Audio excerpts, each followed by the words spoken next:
see. Something's going to happen. Something wonderful. My God, it's full of stars. Hey everyone, what's going on? Welcome back to the NY Patriot Show. Already having technical difficulties this morning. It's probably just me in the program. I don't know what I'm doing. Today, I guess it's a special early Thanksgiving show for me. Very excited to have this person on. I've been asked plenty of times to have him on.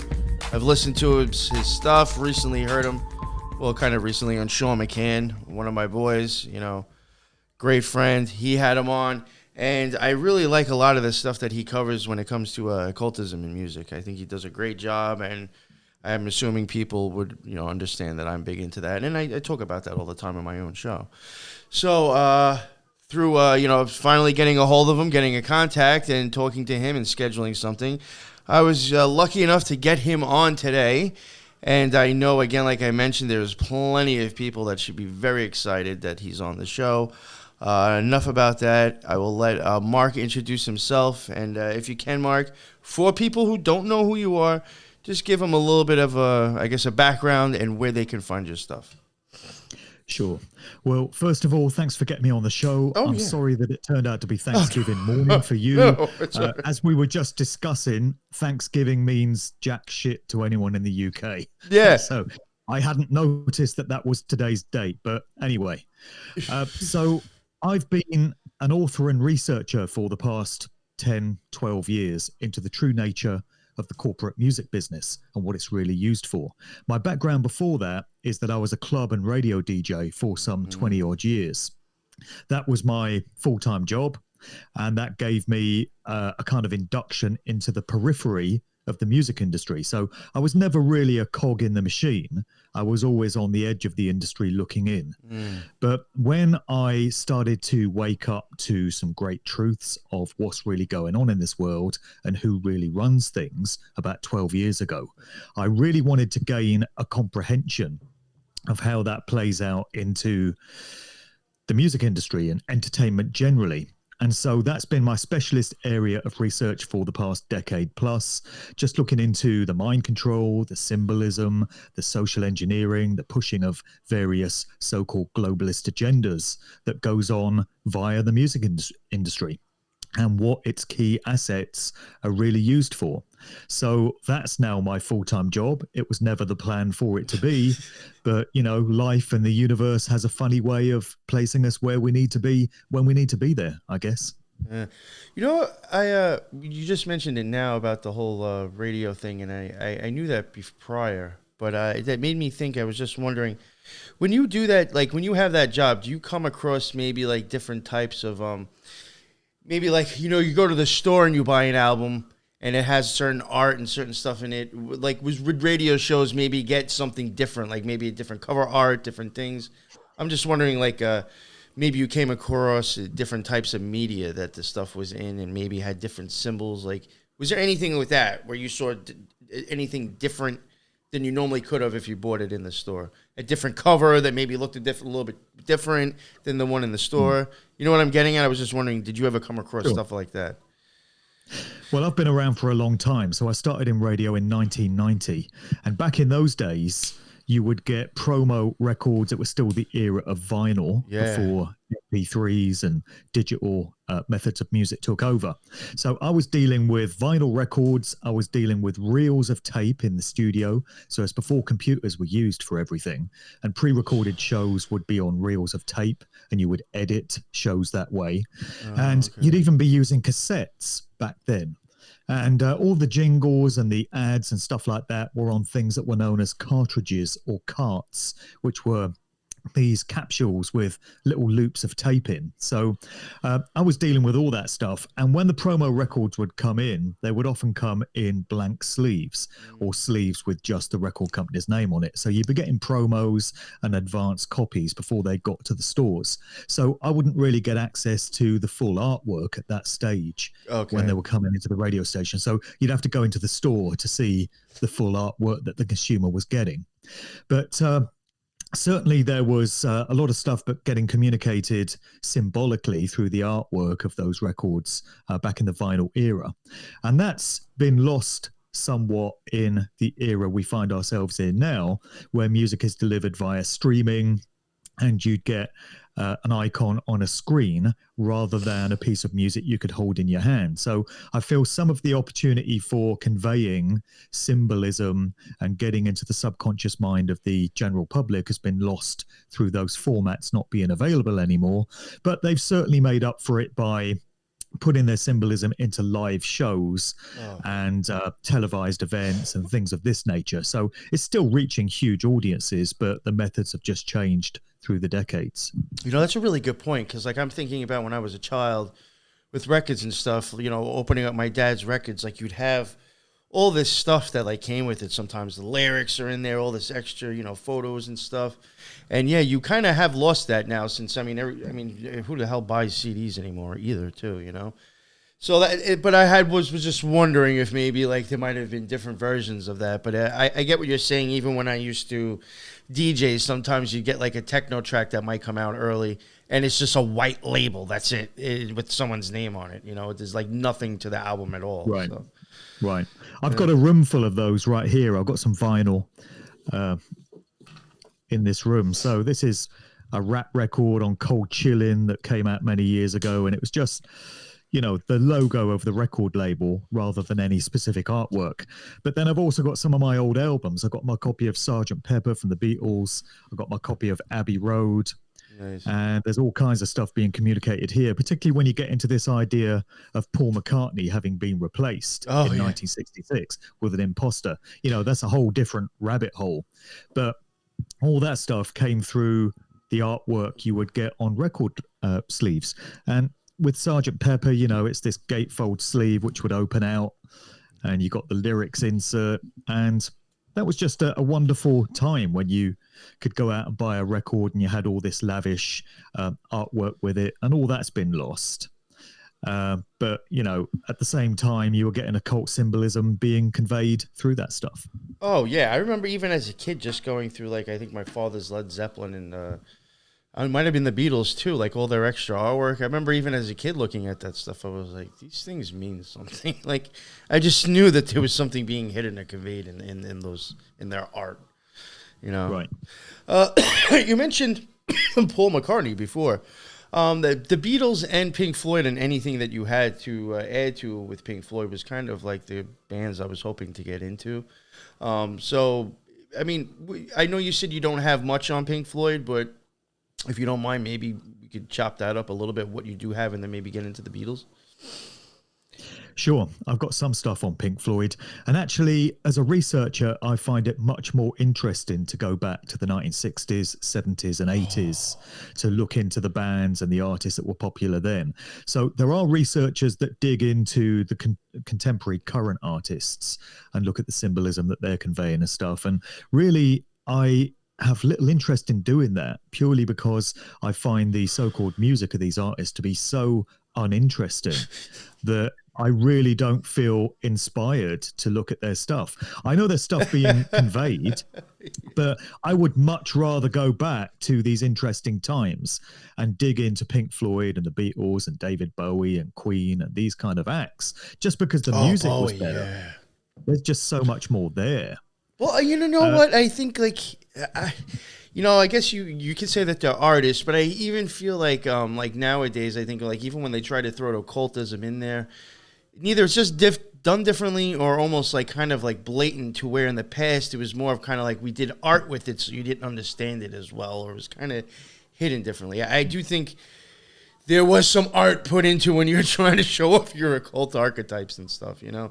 Yeah. Now it's just like CGI and just like sexual shit and just weird looking, you know? They're getting very blatant with it now. Yeah. You know, it's very open Satanism, Luciferianism, dark occult ritual stuff going into artwork and going into live shows and going through these artists. So they're doing a number on Gen Z, so-called Generation Z, which is my daughter's generation. So she listens to all this stuff, unfortunately. And occasionally I get to hear it and I just think, wow, how much we've regressed and degenerated. It's absolutely disgraceful. But anyway, to get to your question on Pink Floyd, I have researched a lot the counterculture scene of the 1960s. And I find it endlessly fascinating to go into all that stuff because it serves as a masterclass in social engineering. And it demonstrates how entertainment, and specifically popular music, is used to change culture and change societal attitudes. So the American version of the counterculture came out of California. And it was largely centered on San Francisco in terms of the way the general public perceives it, coming out of the Haight-Ashbury district of San Francisco. So that's where the hippie flower power scene was kind of spawned. That wasn't too far from Laurel Canyon either, right? Or no? Right. Well, you had groups like Jefferson Airplane and the Grateful Mamas and Dead. the Papas. Yeah, coming out of San Francisco. But then when you look at the Laurel Canyon district of Los Angeles, you come to realize that so many of these popular acts from those times who changed culture were coming out of that neighborhood. And I always reference the great work of Dave McGowan, who put out the book Weird Scenes Inside the Canyon and really got into that whole Laurel Canyon scene and asked questions as to why it was that these artists, the Mamas and the Papas and the Doors and Buffalo Springfield and Frank Zappa and the Mothers of Invention, and so many of these other acts congregated in that one small neighborhood in Los Angeles. And there are endless connections there to the world of the military intelligence. There was a covert military base known as Lookout Mountain right there in Laurel Canyon, which I think answers some of the question as to why it was that these acts congregated in that one particular area. Yeah. So that was the American version of the counterculture. It changed social attitudes at the time among the young generation. So the generation that was getting targeted back in those times was known as the boomers, the baby boomers. And this was the generation born towards the end of the Second World War and the years that followed. And they were all coming of age in the mid to late 1960s. So they were absolutely rife for manipulation. And the social engineering agendas of the time involved pitting that generation's value systems against those of their parents' generation. So just creating this rift between the generations, which they've been doing forever. You know, it's going on today. Yeah, I was just thinking it's the same thing. I could look back at how my father was like, you know, what he was saying then, and now I can see myself doing the same thing in a sense. Like exactly, I sound really like funny. My dad in the 80s. Yeah, and I'm like, what the fuck? How that happened? I'm scorning my daughter for the garbage she's listening to. The difference is that it actually is garbage. Yeah. It's straight panic garbage. But back in the day, my dad would say, "Turn that rubbish down. What is it you're listening to?" And it was 80s music. It was actually good stuff, but that's the thing, you know, the older generation always frowns on what the younger generation are into. So there's a divide there, divide and conquer, divide and rule. But there was a British version of the counterculture as well. And this was largely centered around London. I feel that when you get into the social engineering aspects of it, it would have been coming out of Oxford and Cambridge universities, because that's where all these agendas are cooked up. Oxford in particular is where all the so-called elite types go to get their indoctrination and their system training. It's Illuminati Central right there. And it's kind of ironic that I was born in Oxford and grew up around there, although I had nothing to do with the university academic scene of the city. It's just where I happened to be born. And then I end up researching all these agendas that come out of Oxford University. But you've also got Cambridge, and Pink Floyd emerged out of Cambridge. I was just going to ask that. I was going to say, weren't at least two of them, I think, maybe from there? Or like went to... Yeah, I think a couple of them were. Certainly Syd Barrett, the original frontman of the group, emerged out of Cambridge. And his father, as I recall, his name was Max Barrett, was involved in research. He was a pathologist, I believe, and he was involved in research into aspects of mind control. And he was connected to government research coming out of Cambridge University. And I personally feel that Syd, whose real name was Roger, by the way, so you've got Roger Waters, whose real name was George, but he was known as Roger because it was his middle name. And you got Syd Barrett, who really was a Roger, but his nickname was Syd, so it all gets very confusing. But Syd, I believe, was a product of MK Ultra style mind control programming. And I think he was a test subject for all this stuff. So this involved big time the use of LSD. That was a major part of the American counterculture. It was changing attitudes towards sex, drugs, and rock and roll, basically. It was new attitudes towards family, towards sexuality. It was new attitudes towards drugs, mind-altering psychedelics and theogens, and also the manufactured stuff like LSD. And it was new attitudes to music. So it was psychedelic rock music in the 60s. And Pink Floyd, in their earliest incarnation, embodied all of that. So they were pushing LSD. They were making very far out experimental, trippy kind of music.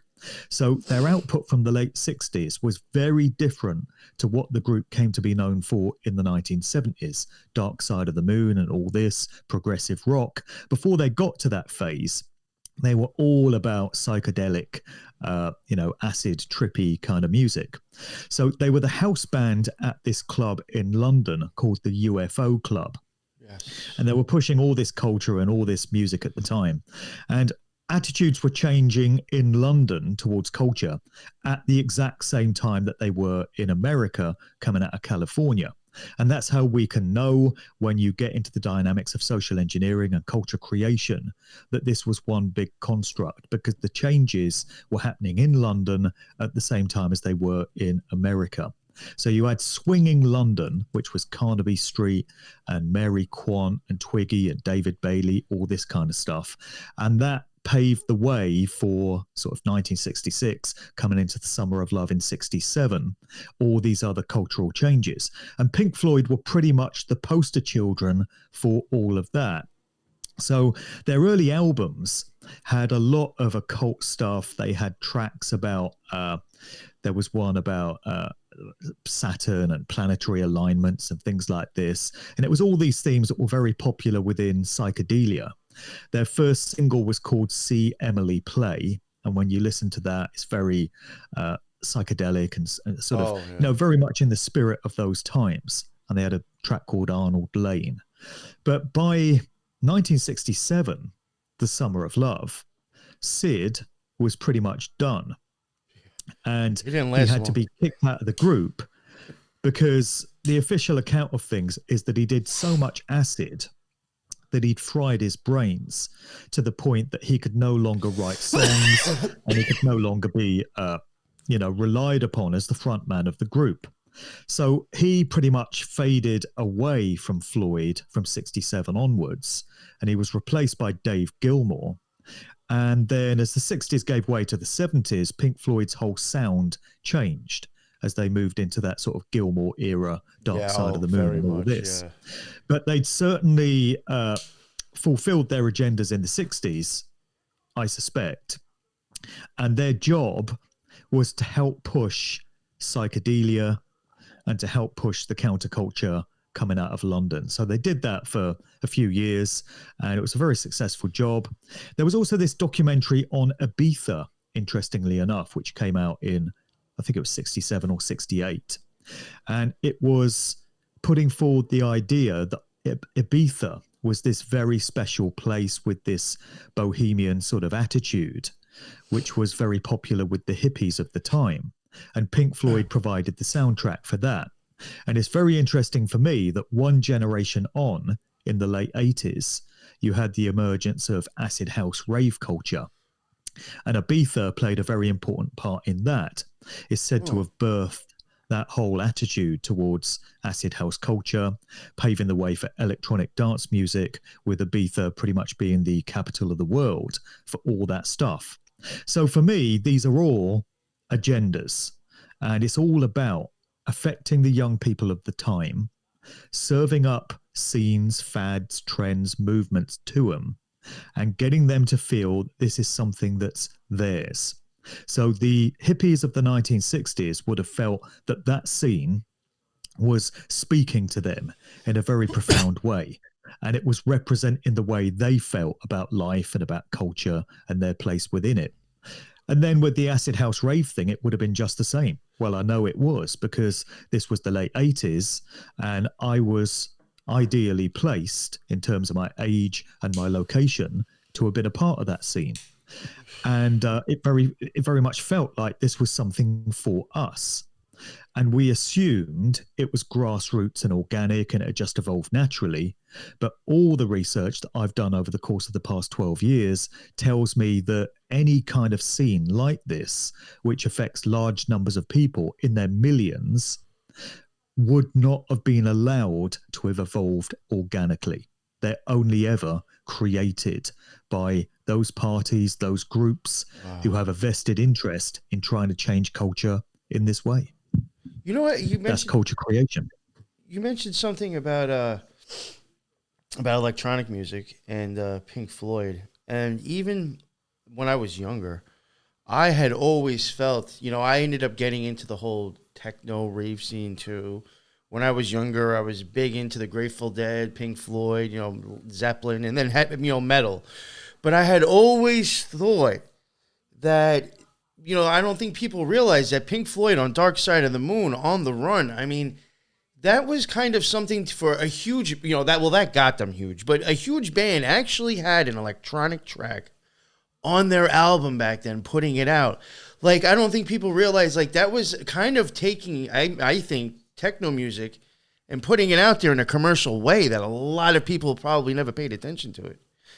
I don't know if that, that might sound like a little out there, but like, honestly, believe it or not, for that song, their very repetitive drum music, you take that and you take like Grateful Dead's like Space or Drums when they do that stuff. I don't think if it was for that, I would ever have actually transitioned into electronic music because it's very just repetitive shit and a lot of drums. Right. So, like, Pink Floyd actually, in a sense, because of Dark Side of the Moon and maybe Ummagumma, I think helped kind of actually open me up to a repetitive type of drum beat that I accepted with techno music. As weird as that sounds. You raise an interesting point there. Dark Side of the Moon is an incredible album, and I believe it is imparting great spiritual, metaphysical truths in terms of it being a concept album and in terms of the individual lyrics in the tracks. So it's an amazing album to study. And quite rightfully, it's hailed as a classic because it's an amazing collection of music. But yeah, what was happening in the 1970s was the way was being paved for the incoming of electronic dance music in the 1980s, or just electronic music generally, synth pop.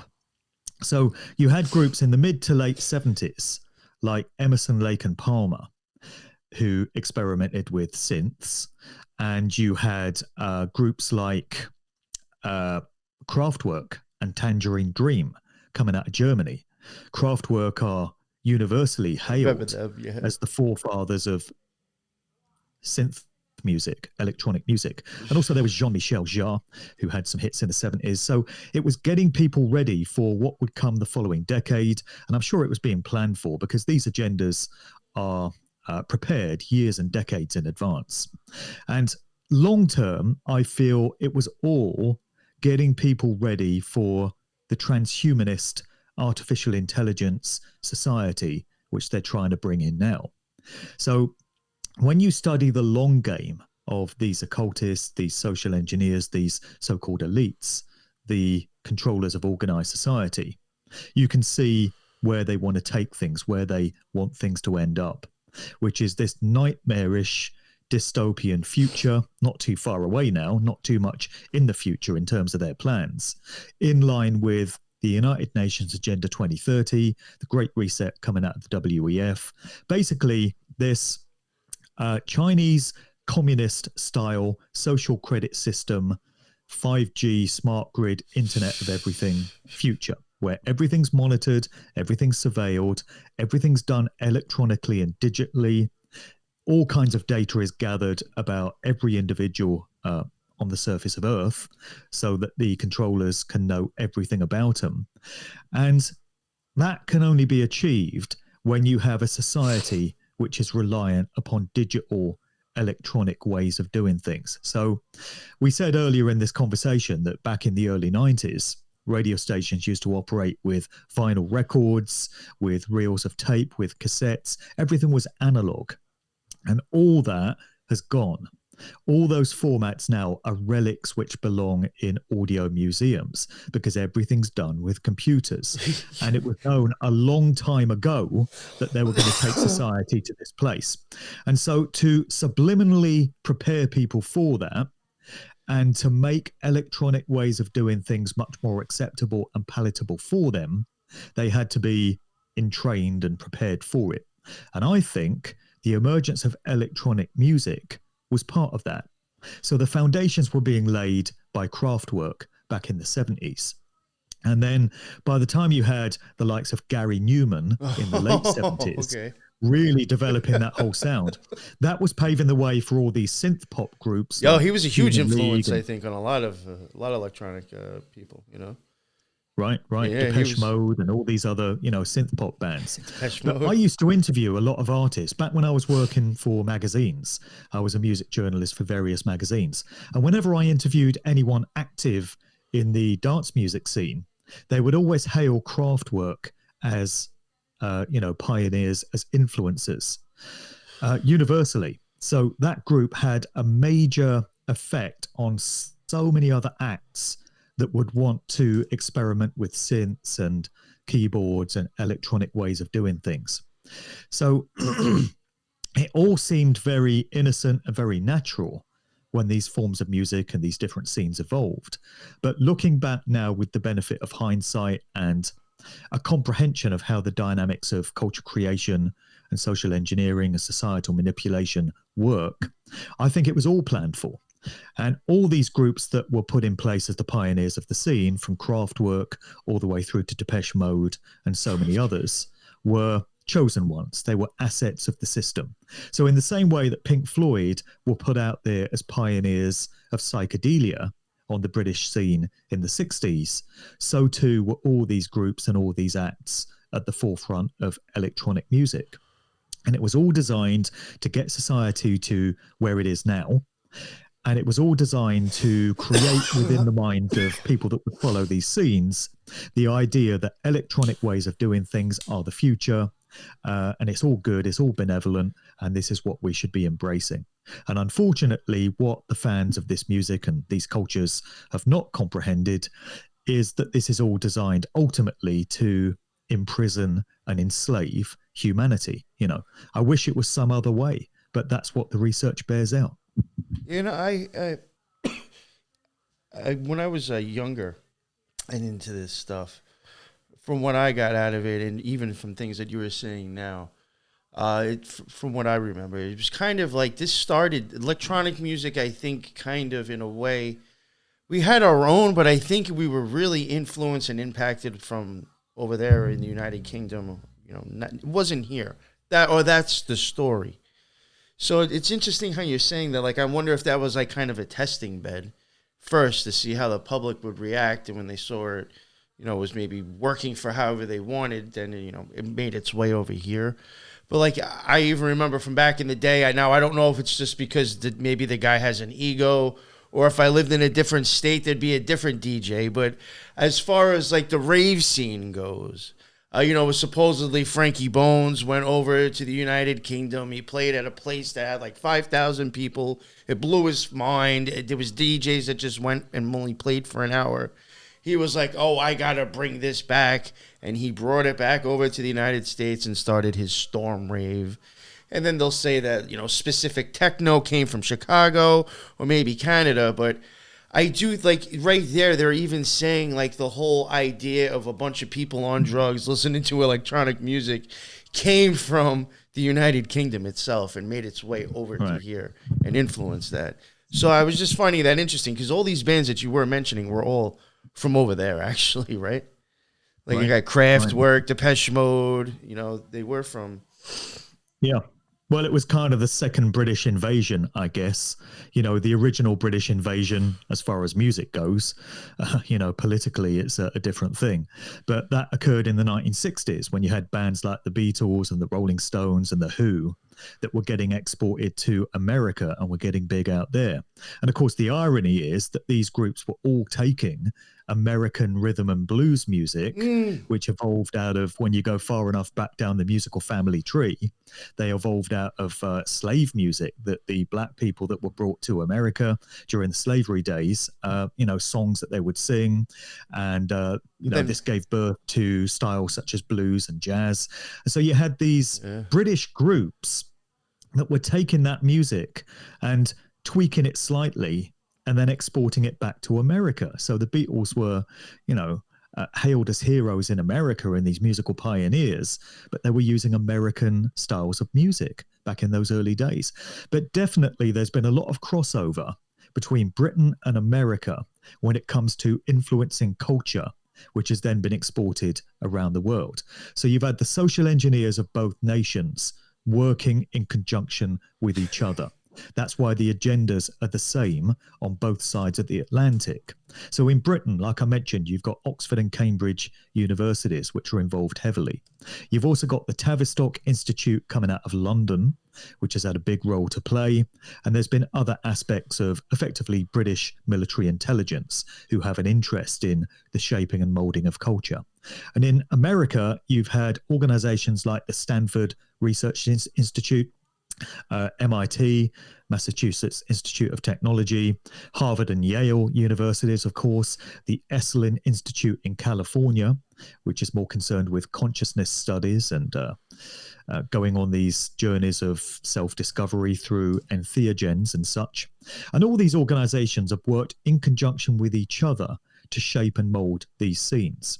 So that was the case with 60s music. When it comes to synth pop and electronic music and dance music, that was largely pioneered in Britain and then exported to America in the same way.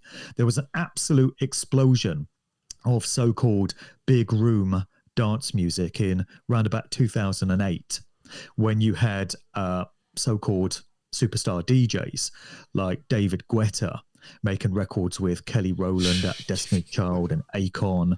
And then you had the likes of Flo Rida and Pitbull and Swedish House Mafia and Afrojack and these kind of names. Maybe you would know more real quick. I just want to ask, maybe you would know more because you pay attention to this stuff, but hasn't David Guetta been ragged on so many times for obviously faking live DJ mixes?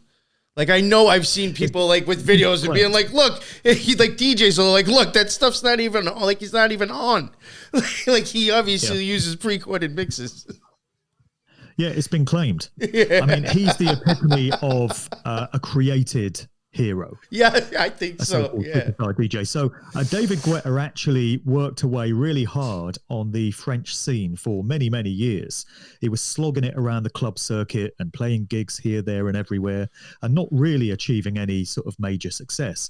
And then all of a sudden, virtually overnight, he just exploded and became the biggest name on the scene. He's making records with all these big stars. He's getting booked to play all these major shows and festivals. He's reportedly getting 100,000 euros a night for playing in Ibiza. And you just wonder, wow, how do you go from slogging it around the club circuit to being this big and successful under your own steam? And of course you don't. These careers are created and handed to you on a plate, and they come with a price to pay. You don't get that kind of career and that kind of wealth and that kind of influence for free. You're then beholden to the industry that has created you. So he's been doing the bidding of the industry since the day he was first elevated to those levels of success. And that's why when you look at his artwork, you see all the usual Illuminati calling cards, the so-called, occult symbolism, pyramids and 666 signs and all the rest of it that you see with all these other pop stars. And they always do place it out there to let you know which of these individuals is in the club, so to speak. So you had that big explosion in dance music in the United States around about 2008. And it was nothing new. It's what had been going on in Europe for many, many years. But it was just decided that it would be packaged and sold to the American public at that time. And that spawned a sort of resurgence in the American club scene. And it paved the way for all kinds of DJs and acts to come over to the US and start to play shows and big festivals and stuff there. And now when you look at some of these big dance music festivals, Electric Daisy Festival and Coachella, which isn't just dance music, but it's got that element to it. You see all this symbolism going on. It's all the same old calling cards. And it's just so obvious when you're paying attention that these are products of culture creation, and none of it evolves naturally under its own steam. You can only be successful, and you can only have the kind of impact that these festivals have if you're part of the industry machinery and if you're pushing the agendas that they want pushed. So with electronic dance music, it's been pushing these transhumanist ideas, artificial intelligence, the merging of humanity with technology, the idea of implants and barcodes and the so-called mark of the beast. All this stuff crops up in the imagery that you get in that scene. And it's been pushing the transgender agenda, which is an agenda, you know, LGBTQ and all this, the advancement of these ideas. It's all social engineering agendas, and it's all trying to entrain young people into how to feel and how to think about certain things. And then when you consider the dance music industry, you've also got the influence of mind-altering drugs. So primarily within dance music now, it's MDMA, ecstasy, known by the slang name of Molly. And that was the case from the early days of the acid house rave scene coming out of the UK. That coincided with a never-ending supply of ecstasy pills that just sort of appeared out of nowhere, just like the LSD did in the 60s. So with dance music, you've got huge numbers of people congregating together, listening to certain styles of music, being influenced visually by certain symbols and signs and artwork, which is used at these raves and these festivals, all the while under the influence of drugs, having their consciousness and their perceptions changed and shaped and molded for them.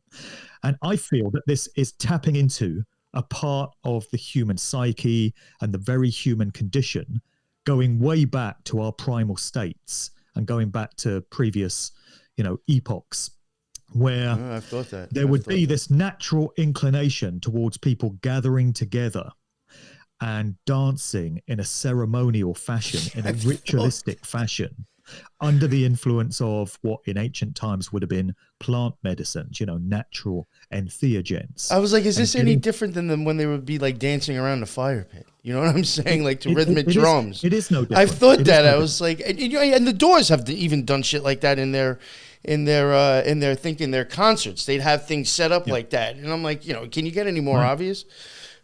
Well, in the 60s, they were pushing the LSD, so that was altering the consciousness of the people involved. And you had hippie gatherings and communes and big festivals like Altamont and Woodstock and psychedelic rock music. And you had the front men, the poster children of that scene, like the Doors and like all these other groups, the Grateful Dead and Jimi Hendrix. And then with dance music, you had the same thing, but it was just ecstasy instead. And there was a great quote from Moby, the producer, the techno DJ Moby, who I don't trust because he's from a Masonic family. Yeah, I remember him when he was a nobody. I remember going to raves and his name was small and he was not on the top. His music was totally different. And then all of a sudden when he got big, his music was totally different. I was like, that's Moby now? I was like, he sucks. Right. Well, Moby's in the club and Moby's pushing agendas. Quite simply, he would not have that kind of career if he wasn't. Another guy that's pushing the agenda big time is actually Paul Oakenfold, who's a British DJ. And he's credited with having been one of the co-founders of the acid house scene, the sort of Balearic dance music scene in the late 80s, as a result of this famous trip that he took to Ibiza and came back and started these clubs in London and brought the idea of this eclectic approach to dance music. So Oakenfold now is based in the States, and he plays all these big festivals. He's had residencies in Las Vegas, and he's been part of this idea of dance music DJs filling out hotels and casinos in Las Vegas. And he's doing film scores for Hollywood. He has for many, many years. So it's clear that Oakenfold's in the club, as is Moby. But the thing I wanted to say about Moby is there's this great quote that he gave to a BBC documentary, of all things, a few years ago, looking into the dance music scene, the explosion of acid house culture. And he said words to this effect: imagine 10,000 years ago, you're sitting in this ritualistic ceremonial grouping, and the firelight is flickering in your eyes as you listen to a drummer drumming in a ritualistic fashion, banging out these rhythms. And people are dancing, they're enjoying the communal spirit, and they're responding to the rhythm. He said, you've just described 10,000 years ago and last night in a club. Yeah. Same elements: dancing in a ritualistic fashion, listening to the rhythmic beat of the music, having your consciousness altered by drugs, and being together in a communal spirit with others, all on the same page as you. So that's what the dance music scene has been. It's been tapping into these primal states of being, what it is to be human. So the controllers of this narrative understand all this stuff very well. But there's a sinister aspect to it when you consider that when people go along to these raves and these clubs and these festivals, all of this is occurring on somebody else's terms. Somebody else has devised all this stuff, and you don't know who these people are, and you don't know to what ends they're doing all this. So it becomes sinister when you're not clued in fully on what the agenda is. It's not on your terms. It's never on your terms. That's how you can know it's an agenda. You know, you even said something before, to take it back to Pink Floyd. There's like interviews that I think I saw live at the Pompeii, and like maybe some interviews that they might talk about Sid Barrett that are kind of old. And they will they repeatedly will say that LSD wasn't really big for them. It was big for Sid. Regardless if that's true, it doesn't mean... I mean, listen, as much as I love the band, I won't say that I don't think that they were a part of trying to push drugs. Maybe they just weren't the ones using them, you know, as much as people think that. But there is plenty of times that David Gilmour had even said himself, the music is more for dancing, actually. And, like, you'd hear it and just be like, I would, like, blow it off. But, like, I could see down the road how that actually, because of the rhythmic beat, it may not have been as fast as electronic music is now. It may not have had the harder hitting bass that electronic music has now. But I can see, especially with their, you know, influence with electronics and stuff that they did on the keyboards, I could see how they really were kind of, I guess, more of an organic version of... You know, before electronic music became fully electronic, I guess, you know? And I could see that even then it was still the whole idea of maybe just putting people in a rhythmic trance. Yeah, that's right.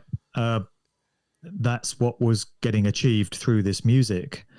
And a lot of people might question what's so wrong with doing LSD or doing these other sort of entheogens, psychedelics. And many people seem to have a great time on these things. Especially so-called plant medicines like psilocybin mushrooms. So a lot of people have emailed me, and many of them have been boomers who were around in that 60s scene. And they've said, well, that stuff just opened my mind, and I'm now questioning the world, and I'm questioning my own spirituality in a way that I wouldn't have done if this stuff hadn't come along. And if you have that kind of experience and it changes your perceptions in that positive way, then that's a great thing.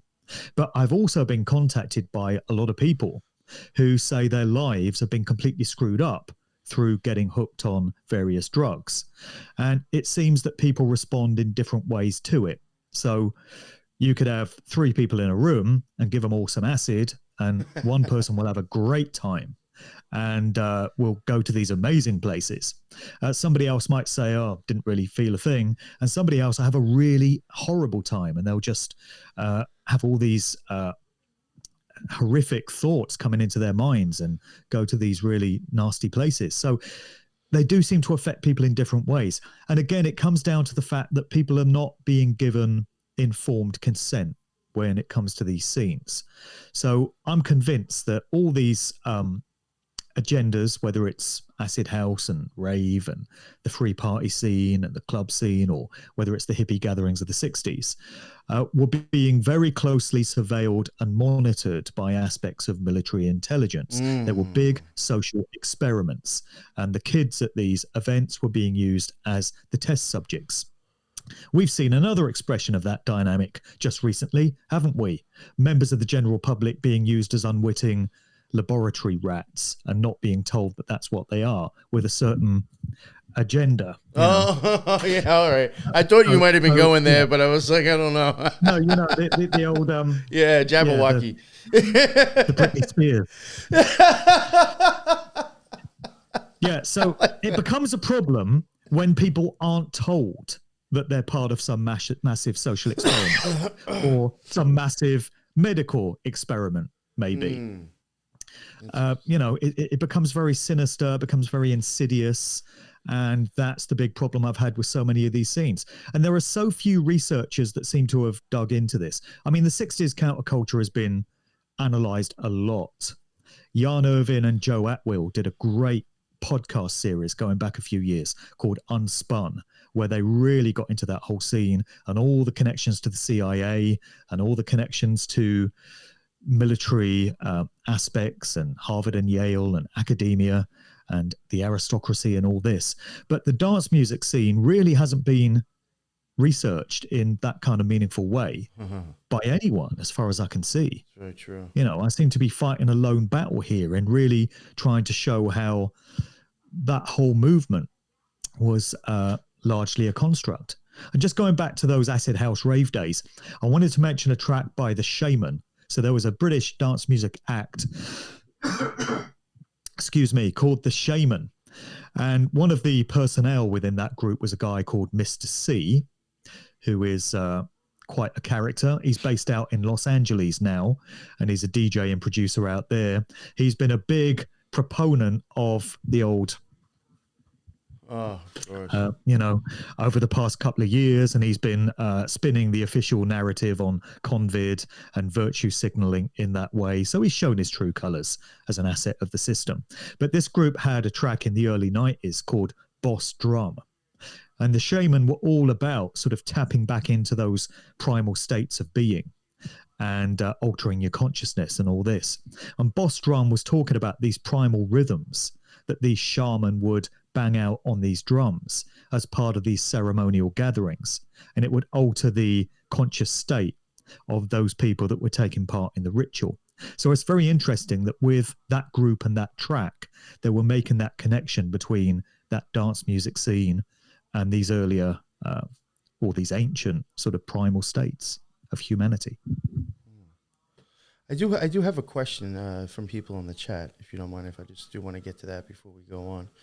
One thing I did want to mention, even for myself, and like I, you know, played at a couple of bars, 2 raves. I used to DJ techno music back in the day. I didn't have like that great of an experience, you know, or saying I played at packed places. But like, even if there was like 100 people there, I even noticed myself, and I was like, you know, I could see this being first I thought it was kind of weird too, or I could see how some people could take this to like some godlike fucking mentality, but I was like, all these people are moving to the beats that I'm fucking playing right now. Like I have people like out there, you know, throwing themselves all over the place to the music that I'm like pumping in their ears. Like I'm controlling the way they're acting right now. When that bass beat comes back in, they're all gonna move.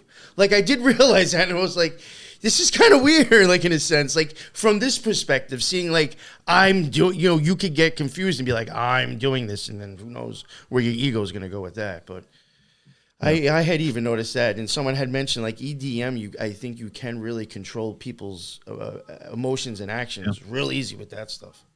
Absolutely. Well, DJs have been described as the new pop stars because of the huge influence they have on millions of people.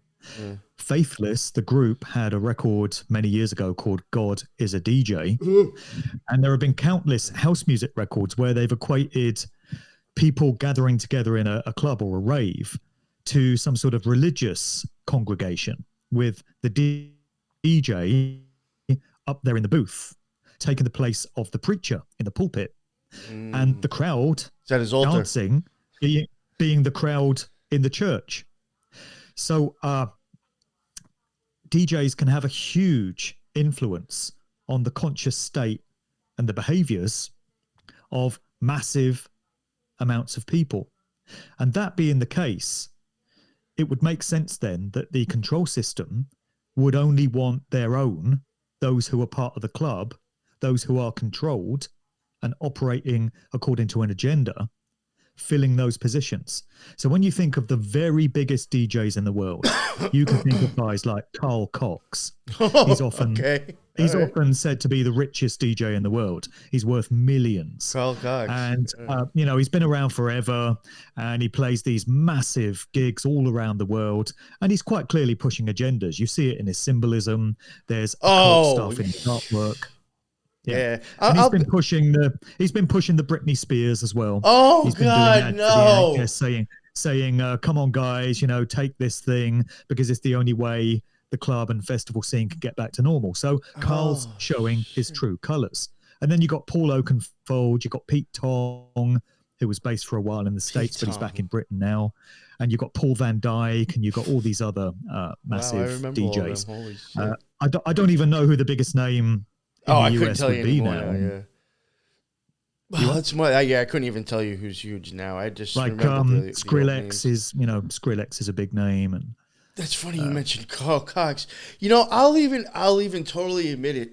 I have no problem telling on myself. Since I've been podcasting, I think I put out 3 DJ mixes that I did in my computer with the program that I used to do that stuff, Tractor, and. These ones that I did, this is, I haven't really did a mix since my experiences with Magic and the OTO and all that stuff. So, I wasn't looking at electronic music totally the same way as I can look at it now. And every single song on my mixes are there because of either the occult idea that I think they're trying to say within their samples in the music, or because of the artwork in the name, and I understand what they're getting at. And to me, I take those tracks and I try to tell a story with what I think they're saying in a Kabbalistic way of coming down into existence and going back out. That's all on my mixes, going by the artist in the track. That's what I'm conveying, actually. And I'm using them because of either the artwork that I saw, that's what made me click on it because it caught my attention, or because I already knew that, in my opinion, that they are into occult ideas. So myself, I'll even say that because of seeing that in electronic music, that's why I'm using the tracks I use. And I'm sure I'm not the first one to do that. I'm not taking credit as being the first person to do that. So I'm sure other people do, Yeah. I think those who are most in the targets of the social engineers when it comes to dance music are those that don't question anything. They have no spiritual leanings. They don't know how to interpret symbolism. And I'm thinking back again to the early days of the British scene here. So when the rave scene sort of paved the way for the super club era, so the mid to late 90s, when you had clubs coming on the scene like Ministry of Sound, Gatecrasher, Cream, all these huge events that would go off every weekend. And you'd have all the young people of the time, many of my friends of the time, would go to these events and pop a load of E's and just get off their tits and just have an amazing time. And, it would take them until Monday to come down. And they'd have a real downer on Tuesday as the effects wore off. And all they could think about in that midweek period is doing it all over again when Friday night comes round. So I avoided the drugs aspect myself. I never did E.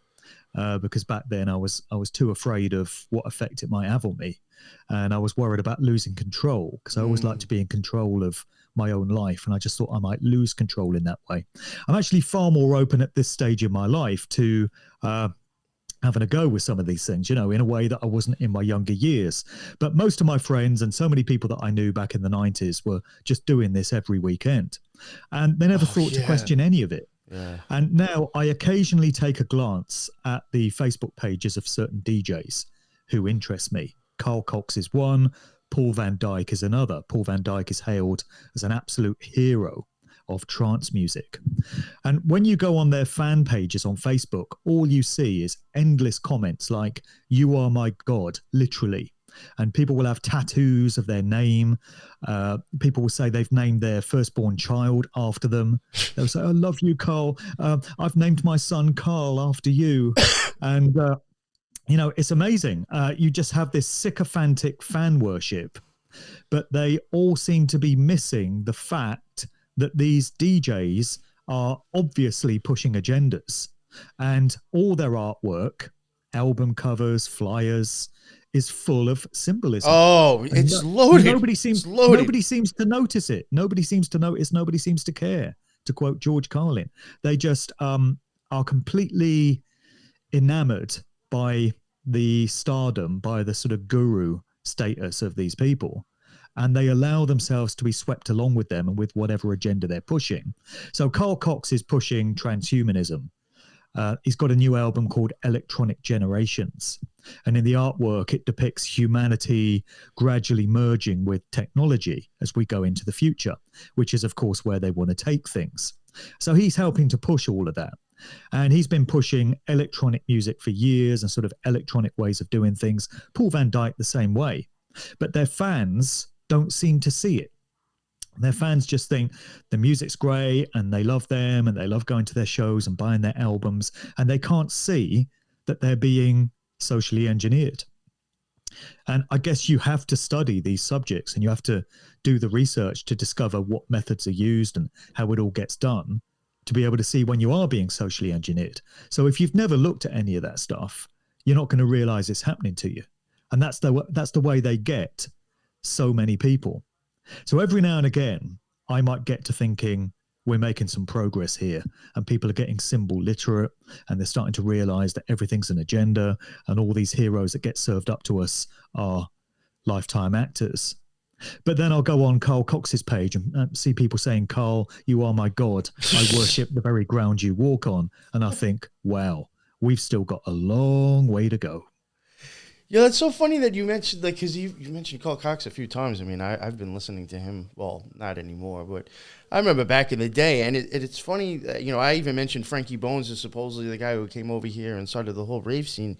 Those two have been, like, friends and have done things together, like, a lot. Like, they have a lot of mixes.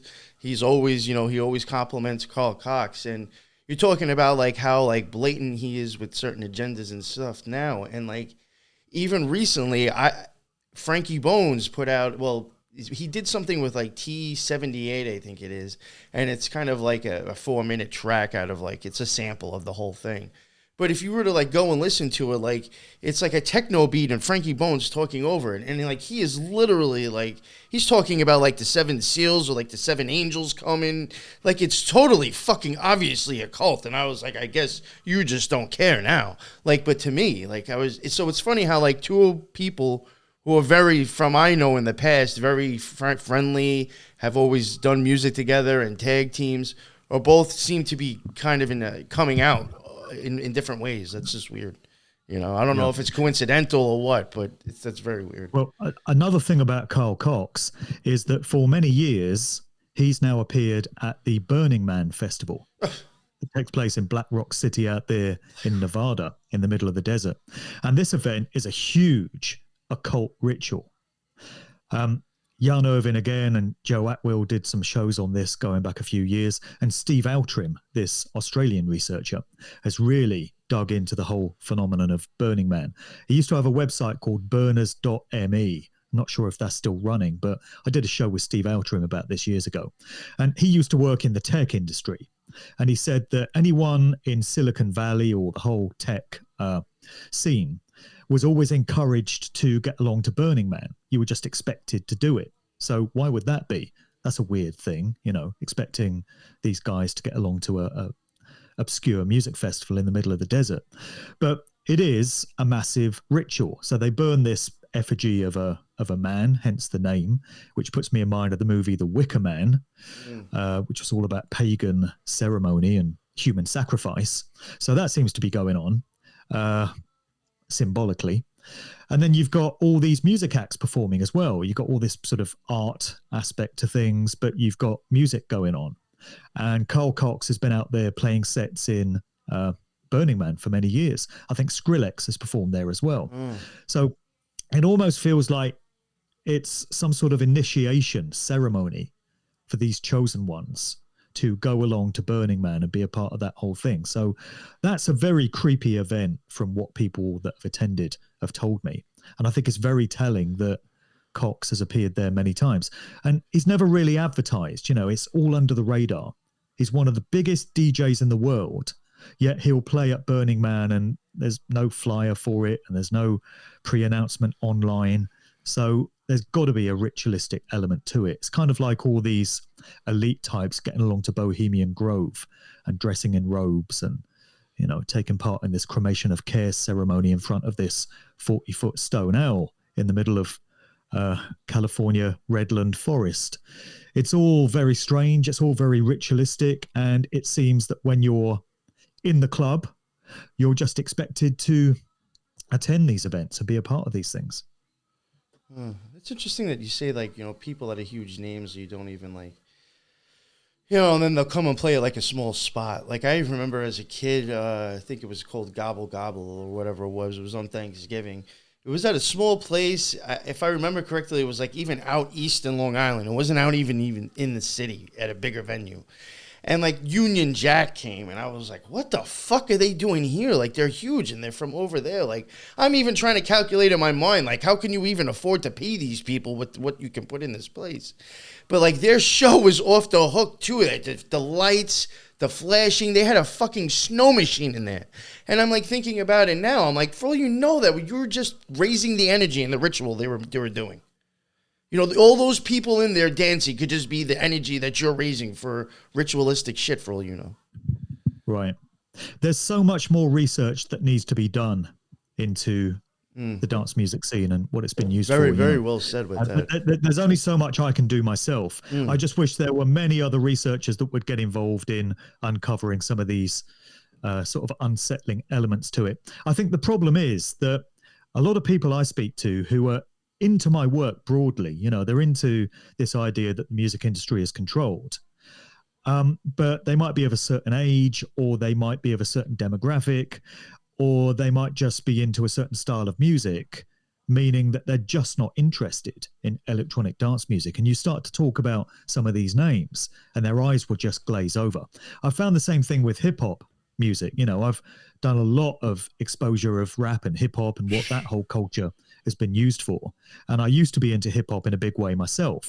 I played it on the radio and in clubs in the 90s and the noughties. I was very much into hip hop.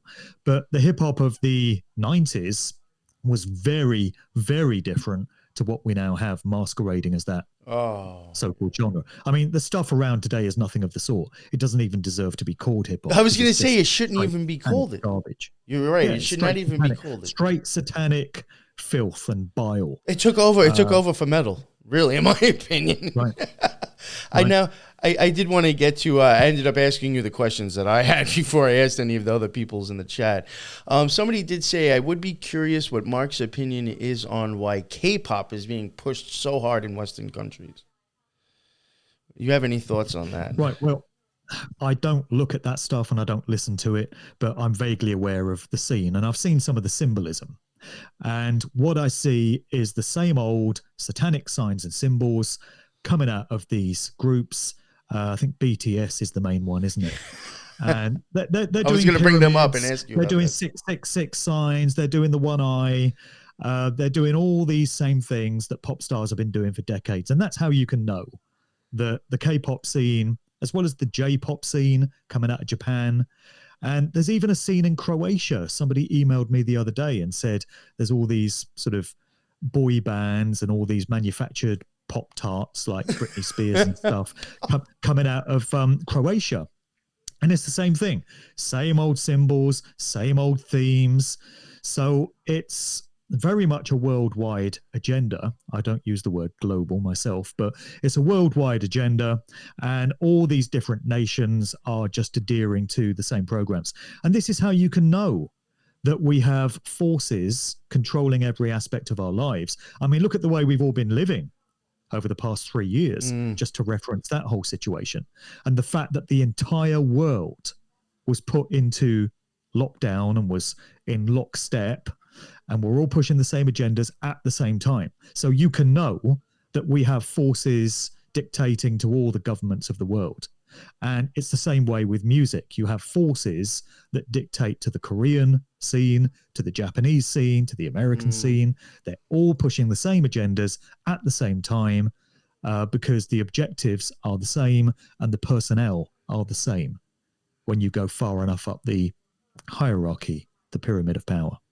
You know, I was talking about it even with somebody recently about music coming over from, you know, and I'm not blaming these countries, so I don't, you know, I just don't want people to take this the wrong way, but it does seem like certain music coming over from Asia, especially like China or Japan, like China, I think more, they already have this whole like AI infused fake reality over there, their imagery, their shows, even the way everything's advertised, it just already looks like fake and just so futuristic. And it's like their music is kind of very much like that. And it's like, I'm seeing that getting popularized over here. And I'm like, this just doesn't look, to me, it seems very weird. You know, it's just pushing more of AI and futuristic look and ideas through visuals and music. Well, Japan's a lot like that. I've been to Japan 3 times, and society in Tokyo feels very futuristic, and it's all about technology, and that comes through in the music as well. So I don't think you get many sort of guitar-based Pink Floyd-esque bands coming out of Japan, from what I can make out. but you do get a lot of techno DJs and electronic artists and this kind of thing. So yeah, those nations do seem to a very large extent have been used as blueprints for where they want to take society. I mean, particularly China. Yeah. So China's perfected the social credit system where you get a score according to how closely you adhere to what the government wants for you, wants for you to behave.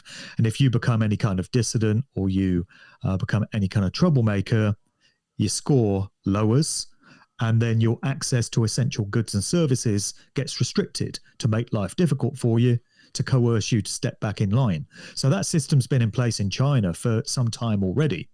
And what most people don't seem to realize is that that's been used as the blueprint for what they want to roll out for the rest of the world. America, Britain, everywhere else.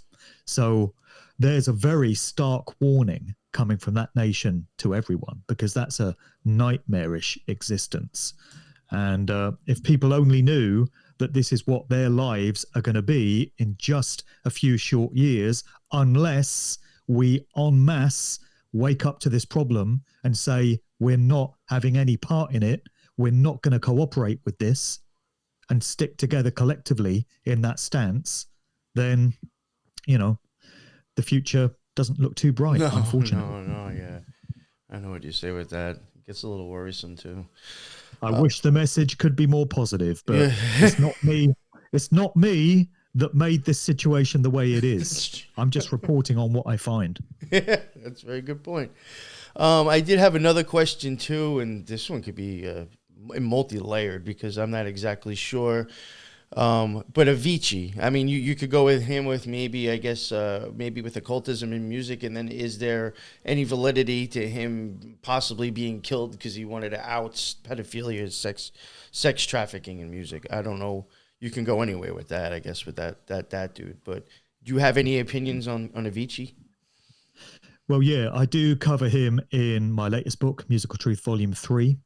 So this concerns his very unexpected and sudden death in 2018. And if I recall, it was on the 20th of April of 2018. Oh, same as Hitler. That period. You what? Same day as, that's Hitler's birthday. Right. And it's the same day that Guru, the rapper from Gangsters, died in some very strange circumstances in 2010. That was 20th of April. And Prince died on the 21st of April, which was also the birth date of the Queen of England, recently deceased. So there's a lot of occult significance to that date period of 19th, 20th, 21st of April. Quite a few celebrities have turned up dead in some very questionable circumstances at that time. So in Avicii's case, he was staying in a property owned by the royal family of the state of Oman in the Middle East. So that's a bit strange. First of all, what was he doing there? And secondly, why would he turn up dead there? And we're told that he committed suicide. And certainly he was a troubled soul. We can see this. You know, the official line is that he'd been worked so hard by his management to constantly tour, constantly produce new albums, do DJ gigs. He was just completely burnt out. I think he was 29 when he died. And already by that point, he'd had to have, I think it was his liver and part of his pancreas removed because of alcoholism and drug addiction, because that's the only way he could cope with his fame and the pressures of it. So he was a troubled soul. But we're told he committed suicide, and we're told that he did it by means of a broken wine bottle. Now, I don't know about you, but if I was ever going to exit this world and I decided I'd had enough of it, I would choose an easier way to go than by doing it with a broken wine bottle. Maybe that's just me, but you know, other options are available. There's something that would take you out anyway, quicker, that's what too. we were told. Yeah. I mean, you're going to have to bleed out for a while with a broken wine bottle. Well, you could go out and take one of Bill Gates's, you know, that would probably be in just as effective a fashion. So there are some suspicious elements to this. Avicii did put out a record called, I forget the exact title. It was for a Better Tomorrow or something of that nature. And the video to this tune. Oh yeah, that was what I was very thinking hard of, yeah. hitting. That's so wild. It depicted child sex trafficking. And you see this van pulling up in the middle of the wilderness, and these guys open up the back of the van, and it's full of children that have been trafficked. And two of these kids escape from the van and start running away. And these child sex traffickers chase them. And then you see the kids jumping off a cliff into the sea. And you think that's the end of them.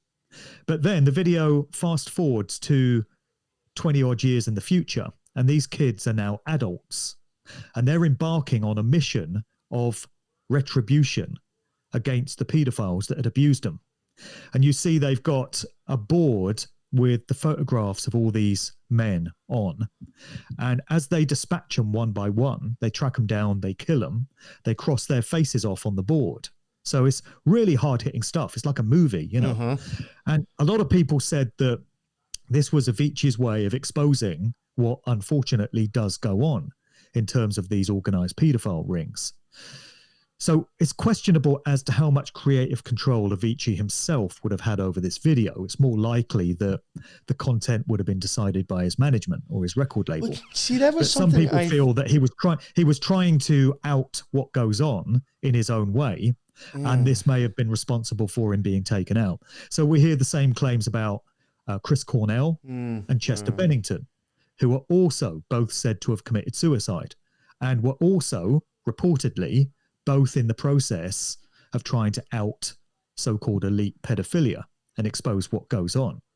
So it gets very ugly and very murky and very sinister when you really get into this. You know, that was a good point that you had brought up. You know, because I've even thought that from time to time when you see, like, I think, you know, I've seen people say, oh, Justin Bieber, one of his videos, he was trying to expose stuff. I've heard that about other artists. But like what you just said, like, I have then thought of, like, you know, there is a good possibility that when they sign their contract, you hear from a lot of artists sometimes that they will say that, unfortunately, sometimes when you sign these contracts, you lose a lot of say and a lot of creative contribution to stuff that's done. So I'm thinking, like, you know, what you're saying with Avicii, did he have, like, maybe his friends had, you know, capabilities of filming their own video, and he was just like, oh, I'm just going to toss this out? Like, did he even have was he allowed to even do that? You know, was that video approved? Like, you know, or other people, like, how, like, I just don't know, like, how much is there that these people just totally went, I don't know the word I'm looking, rogue. Like, could you even have done that? Like, or been allowed to? You know what I'm saying? Well, Avicii didn't appear in that video himself. No, I know, It's yeah. just his music was used as the backing track to it. So, yeah, it's questionable how much creative control he would have had personally. But I do think when we get a lot of this stuff coming through music videos and these live shows and this kind of thing, it does fulfill this tenet of revelation of the method, placing the truth in plain sight, which I've spoken of endlessly in my work. It forms a major part of, the main contentions I make in my Musical Truth series, which is that this dark occult priest class that we have controlling these industries and every aspect of our lives, the controllers of organized society, they operate according to their occult belief systems. And part of that involves them feeling the need to communicate to us what they're doing. And they do it through the form of entertainment, because nobody's expecting to have the truth of what really goes on in the world communicated to them through what they think is just some pop video or some movie or some TV show or some cartoon. But these are the vehicles that they use to do it. And so they tell you every aspect of what they're doing. You can get pop videos where there's depictions of adrenochrome, which unfortunately is something that does go on. And you can get videos and movies and TV shows that depict child sex trafficking and elite pedophilia. And they're relying on most people thinking this is just fiction, this is just entertainment, escapism, fantasy, not realizing that they're actually telling you what they do. And as part of their sick, twisted belief system, they feel if they communicate to us what they are doing, the truth of the matter, they've absolved themselves of the karmic responsibility for it, because they've put the onus on us instead of it being on them. Yes. So they think that when we've been told what they do, when we don't voice any kind of objection to it, that's us saying we're okay with it, as they see it. And they feel that gives them a green light to go right ahead and continue doing it. And so, according to many, that's why you get videos like this Avicii one, because they're just rubbing our noses in it. I mean, you think of what we've all been through these past 2.5, 3 years, this worldwide agenda. In my most recent book, Musical Truth 3, I've got a section which deals with the predictive programming aspects of it. So this is all the depictions of the type of society that we've been forced to live through, which was communicated in movies primarily, but also TV shows and some music videos in the years and decades leading up to early 2020. There's hundreds and hundreds of examples depicting exactly what we've just lived through. And so that was their way of subliminally preparing society for what was coming. It establishes a psychological familiarity with the narrative in the minds of the general public, so that when the news comes along through the controlled, fake, mainstream so-called news, people are more inclined to believe what they're being told and go along with it because they've already been primed and prepared for it through culture and entertainment. So it's a very important dynamic, and you cannot grasp a real comprehension of what entertainment is used for in terms of mind control if you can't first accept that this kind of thing is very much in place. I think it's very well said. I mean, that's a real good point. That you said multiple things. Like even when it comes to magic, from my experience, like that. No, they have a term for that. I forgot. Lux uses it a lot on the Occult Rejects, but just in my opinion, I think they do tell us everything that's going on. They just spin it in a way that you have no idea and take it in the wrong context, or actually think that's so wild it has to be just comedy or fake or sci-fi. But I do think, like you said, they let us know everything that's happening. And you have no idea. Like someone had even mentioned in the chat, which I do think is quite possible.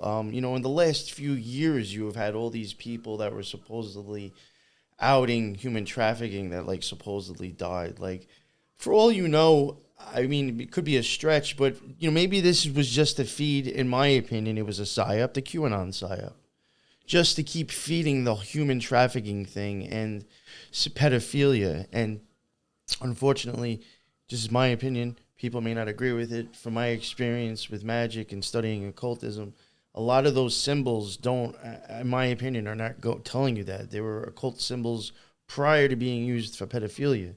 So some things I do think are actually showing you deep, archetype, deep explaining of magic. And now it has become, if that symbol's in that video, they're fucking kids. which they probably rather you believe that than them separating their soul from their body to have a magical experience. Who wants to know that that's how you become famous? They'd rather make you think that they're diddling kids. So I do think, unfortunately, with the QAnon psyop, people have also ran with a lot of that stuff when I think you're meant to look at that and meant to think that when it's something else.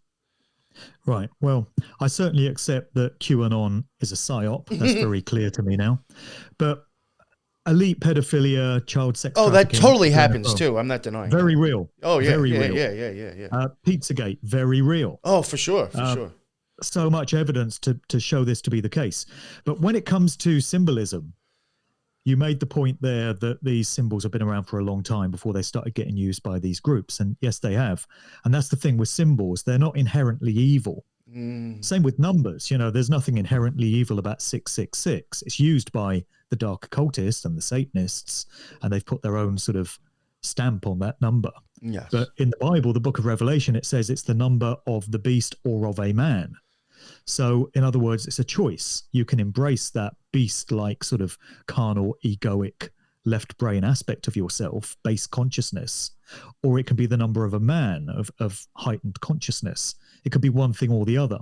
And it's the same with all symbols. There's nothing evil about a pyramid, but it's been used. It's certainly been used by some very evil groups and adopted as one of their calling cards. But with symbols, dark occultists do not have the monopoly on them. They're available to be used by any of us. Yes. And to have any kind of will or intent or consciousness applied to it. It's just unfortunate that the dark occultists, the Satanists, those who do not have humanity's best interests at heart, have adopted so many of these ancient signs and symbols for their own use. And so they've come to be associated with them. So a lot of people will see a pyramid and start panicking and think, oh God, that's the Illuminati, the Freemasons, the Satanists, That's unfortunately the way these symbols have been twisted. Yeah, it's a good point, and then maybe I'll end it with this. You mentioned 666 and stuff. Even when it comes to the Kabbalah, down the middle pillar, you have Kether, then you have the sun of Tiferet, then you have the moon, and then eventually you have Malkuth, which is here. But like the number for the sun or Tiferet is 666. Then the number for the moon, which is right underneath it, is 999. Now, like, to me, that is just a reflection of the other. And like you said something about the man with 666. I do think when it comes to occultism, especially in the Gnostic Mass, when the person says, I am a man among men, I think there is a difference in the word man and the difference in the word men. I think man is used of that you have experienced the other side, and the people who haven't, they are men. That's why I'm a man among men. I understand the difference. You get the A, it looks like an all-seeing eye, the pyramid, all that stuff, whatever. So I even do think that, like, these symbols, like, honestly, all the difference between the 999 and the 666 is just like Nine Inch Nails' album, The Downward Spiral.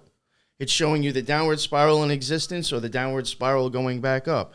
The 999 is you coming down here, and the 666 is you transcending up higher to the top of the pillar. That's all I think that's trying to show, using numbers, just showing you things of what's going on with energy. That's all it is, in my opinion. It's reflection, inversion, as above, so below. Yes. And I've also got a section in my latest book where I've gone into some rock songs, some famous rock songs of decades past. Again, you've got to go back a long way. You've got to go back to the 60s and 70s to find all this good stuff, because you sure ain't going to find it in anything produced beyond 2000, I tell you. But it seems there's a lot of spiritual truth encoded in the lyrics of so many songs. And when I first came across the small group that I've included in my book, it blew my mind, because I was like, there's so much occult knowledge, esoteric teachings being communicated in a rock song. And the lyrics are going to go right over the head of 99% of people listening to it. And even it comes down to children's stories, fairy tales, and nursery rhymes. Yeah. So I've also mentioned this book that Aleister Crowley put out. I forget the name of it, but he's going into children's favorite nursery rhymes, and he's demonstrating how occult knowledge of human physiology and alchemy has been encoded into nursery rhymes. And the one that really struck me was Hickory Dickory Dock. The mouse ran up the clock. The clock struck 1. The mouse ran down. Hickory Dickory Dock. And Crowley's decoding of this is that the clock is symbolizing the human spinal column, and the mouse going up and down the clock is Kundalini energy, or the chrism oil in some versions of the story.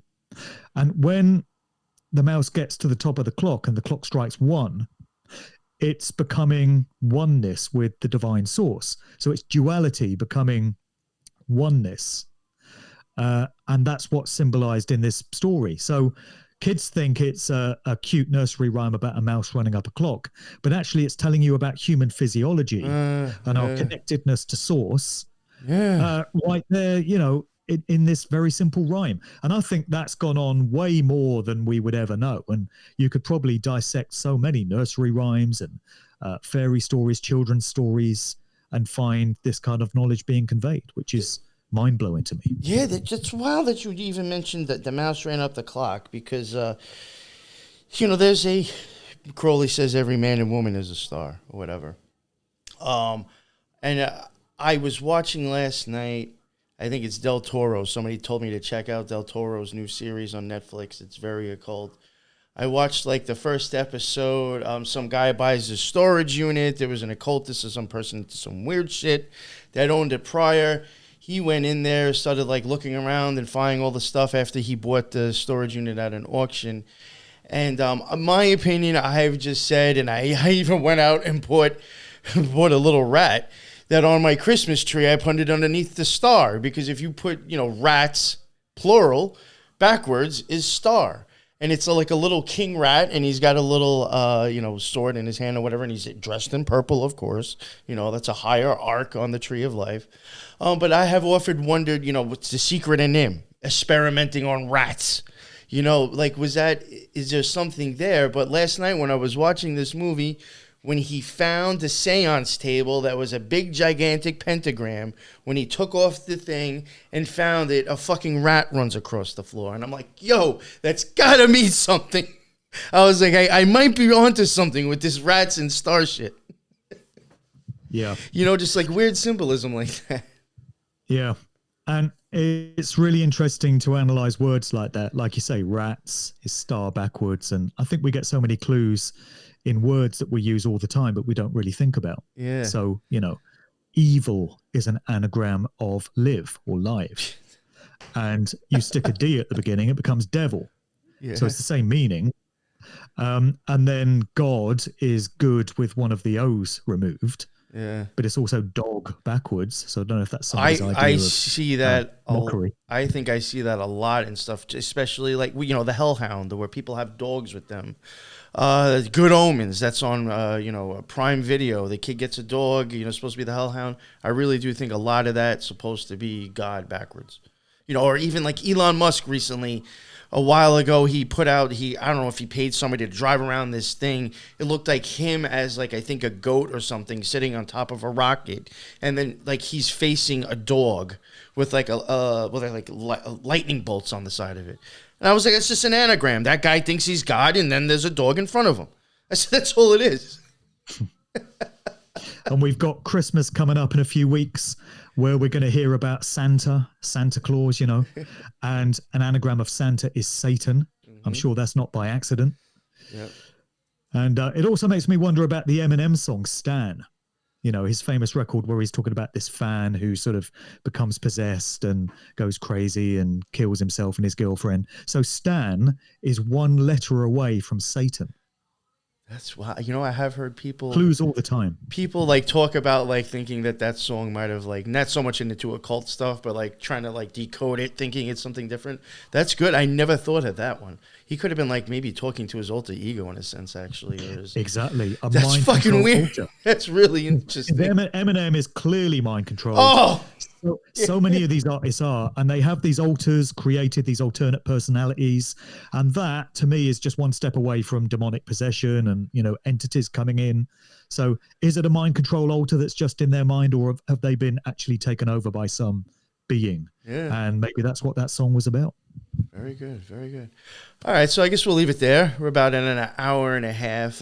Would you please let everybody know, again, like I said, if they didn't know who you are prior, let everybody know where they could find your stuff again. Sure. Well, my main hub website is djmarkdevlin.com. And there's links to everything else from there. So there's links to my books. There's links to my videos. My videos are on BitChute and Odyssey. I've been kicked off of YouTube twice. I'm on my third YouTube channel. I'm on my fourth. Well done. Good work. Thank you. And I'm giving this one a go. I got to the point, I was just posting snippets of little videos and saying, here's where to go to get the main video. And just recently I thought, fuck it. I'll see how far I can get with this one. So I'm now putting everything I've got on this third channel, and we'll see how far I get with it. But there's links to there from the main website. And also my podcast. I've got a Good Vibrations speech-based podcast, and I've got The Sound of Freedom, which is a conscious music showcase that I've been doing for nearly 10 years. My books are on Amazon and Barnes & Noble, and also in some Waterstones. But if people want to get the books from me direct, if they don't want to support Amazon, they can drop me an email. My email address is markdevlinuk@gmail.com, and there's links to all of that from my main website as well. So that's djmarkdevlin.com. That's the one-stop shop for everything. So I've got 3 books in my Musical Truth series. This is the first one. That's my copy of Volume 1. There's also Volume 2 and Volume 3, and I've got an allegorical novel called The Cause and the Cure, which is also out, and I've got audiobook versions of those and Kindle versions as well. Fucking hey, man, look at all that stuff. Awesome. Thank you very much. If you don't mind, only because I forgot prior, after this, if you could just email me whatever links, and I will drop that into the episode that's up on YouTube now after the live, if you don't mind. Yeah, because I totally forgot to grab the links prior. But yeah, so if you were not watching this live, odds are by the time you do watch it, all his links will be in the bottom. Definitely go check his stuff out. I do want to give a shout out to Sean McCann. He had Mark on not too long ago. He had offered to even put me in contact with Mark, and I was like, you know what? He just answered me. So, like, I do want to give a shout out. Go check out that episode. It was a really good episode, you know. Big respect to Sean. Yeah, Sean's a great dude. Work. Good guy. Definitely go check out that stuff. And like you just said, he's got all this stuff. Go check his stuff out. I think it's great. And I hopefully will try to set up another date a few months from now and maybe get him back on again and talk some other specific stuff. But Mark, to be totally honest with you, at first I was like, why did I plan this on Thanksgiving morning? What the fuck was wrong with me? But I can say it was totally worth it. A lot of times, and I'm just going to be honest, a lot of times you hear all these podcasters say, oh, I'm so excited to have this person on. You know what? You're probably excited to schedule them, but like, are you really excited right now? And I will be totally honest, when I got up this morning, I was not excited, but this was a fucking awesome episode, and I am so happy that I did it. You know what I'm saying? I was happy. I was excited to have you on as a guest. 8 o'clock in the morning might have sucked, but to me, it was fucking way worth it. I'm just going to go back and take a nap now. But thank you, man. That was a really cool talk. And honestly, what I would really like to talk to you more about in the future, because I totally forgot that you'd be a good person for this, is the electronic music. Because I actually think that is fucking huge. So like this whole talk that we even got into with electronic music was a special for me, and I loved it. Because somebody else I could talk to that I think understands the same thing I'm trying to get at. Many people you can have that kind of conversation with, like I was saying earlier. Because there's a lot of researchers that are into the music industry and stuff, but they don't want to talk about electronic music. It doesn't interest them. Not at all. Rap music, hip hop doesn't interest them. So there's only a few people you can have a meaningful conversation with about this stuff. And you know, and I think part of it is, and I have no problem admitting it, I like the music. I do. I still fuck around with the music. It does not mean that there isn't something like behind it. And I think when people like it, that makes it harder for them to want to look at it. So it was nice to have that conversation. I thought that was great. And I would like to do that again in the future for sure. You know, because there's not enough people talking about it. Great to guest on the show. And the good thing is it's still early enough in the day for you to be able to. I'm gonna go back to go bed and do what you need to do for the rest of the day. Yes, for sure. So yeah, thank you again so much for coming on, my man. I really had a great time, and like I said before, everybody go check out his stuff. And for real, I'm going to be honest, I didn't think I'd even have this many people in the live chat. Thank you, everybody, for getting up, or if you're already up, coming and check this out. It totally surprised me. This was actually pretty fucking active, so it must have been your name. So thank you for everybody jumping in the live chat, adding and asking questions. That's why I do it. I want people to participate. So thank you. That's what's up. And everybody have a great day. And until the next one, later.